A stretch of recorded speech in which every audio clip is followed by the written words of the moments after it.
Chapter 49.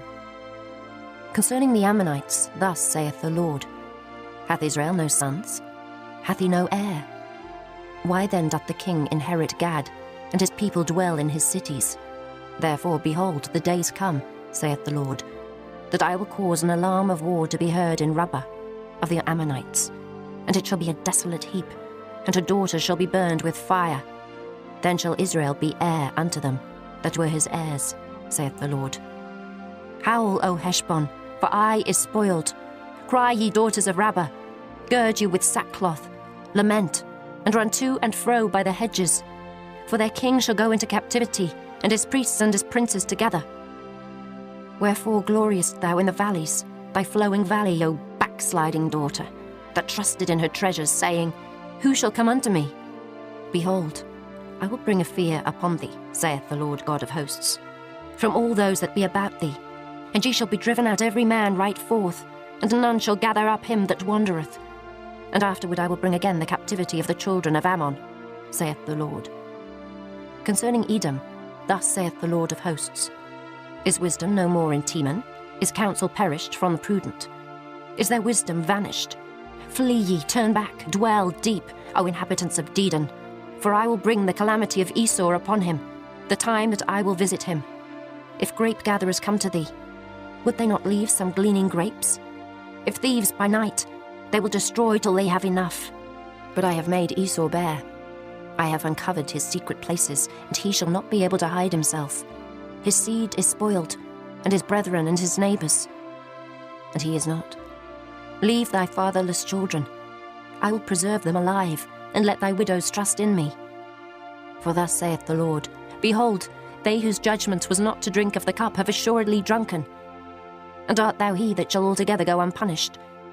Thou shalt not go unpunished, but thou shalt surely drink of it. For I have sworn by myself, saith the Lord, that Bozrah shall become a desolation, a reproach, a waste, and a curse, and all the cities thereof shall be perpetual wastes. I have heard a rumour from the Lord, and an ambassador is sent unto the heathen, saying, Gather ye together, and come against her, and rise up to the battle. For lo, I will make thee small among the heathen, and despised among men. Thy terribleness hath deceived thee, and the pride of thine heart, O thou that dwellest in the clefts of the rock, that holdest the height of the hill. Though thou shouldest make thy nest as high as the eagle, I will bring thee down from thence, saith the Lord. Also Edom shall be a desolation. Every one that goeth by it shall be astonished, and shall hiss at all the plagues thereof, as in the overthrow of Sodom and Gomorrah, and the neighbour cities thereof, saith the Lord. No man shall abide there, neither shall a son of man dwell in it. Behold, he shall come up like a lion from the swelling of Jordan, against the habitation of the strong. But I will suddenly make him run away from her. And who is a chosen man, that I may appoint over her? For who is like me? And who will appoint me the time? And who is that shepherd that will stand before me?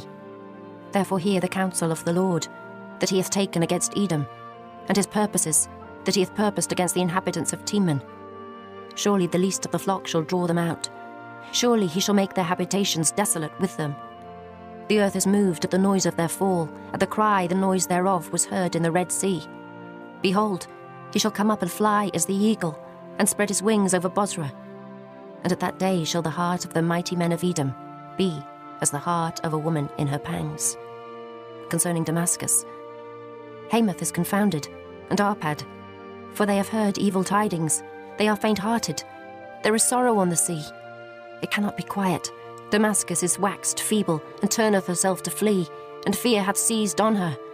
Anguish and sorrows have taken her, as a woman in travail. How is the city of praise not left, the city of my joy? Therefore her young men shall fall in her streets, and all the men of war shall be cut off in that day, saith the Lord of hosts. And I will kindle a fire in the wall of Damascus, and it shall consume the palaces of Ben-Hadad. Concerning Kedar, and concerning the kingdoms of Hazor, which Nebuchadrezzar king of Babylon shall smite, thus saith the Lord, Arise ye, go up to Kedar, and spoil the men of the east. Their tents and their flocks shall they take away. They shall take to themselves their curtains, and all their vessels, and their camels, and they shall cry unto them, Fear is on every side. Flee, get you far off, dwell deep, O ye inhabitants of Hazor, saith the Lord. For Nebuchadrezzar king of Babylon hath taken counsel against you, and hath conceived a purpose against you. Arise, get you up unto the wealthy nation, that dwelleth without care, saith the Lord, which hath neither gates nor bars, which dwell alone. And their camels shall be a booty, and the multitude of their cattle a spoil. And I will scatter into all winds them that are in the utmost corners. And I will bring their calamity from all sides thereof, saith the Lord. And Hazor shall be a dwelling for dragons, and a desolation for ever. There shall no man abide there, nor any son of man dwell in it. The word of the Lord that came to Jeremiah the prophet against Elam in the beginning of the reign of Zedekiah, king of Judah, saying, Thus saith the Lord of hosts, Behold, I will break the bow of Elam, the chief of their might, and upon Elam will I bring the four winds from the four quarters of heaven, and will scatter them toward all those winds. And there shall be no nation whither the outcasts of Elam shall not come. For I will cause Elam to be dismayed before their enemies, and before them that seek their life. And I will bring evil upon them, even my fierce anger, saith the Lord. And I will send the sword after them, till I have consumed them. And I will set my throne in Elam, and will destroy from thence the king and the princes, saith the Lord. But it shall come to pass in the latter days, that I will bring again the captivity of Elam, saith the Lord.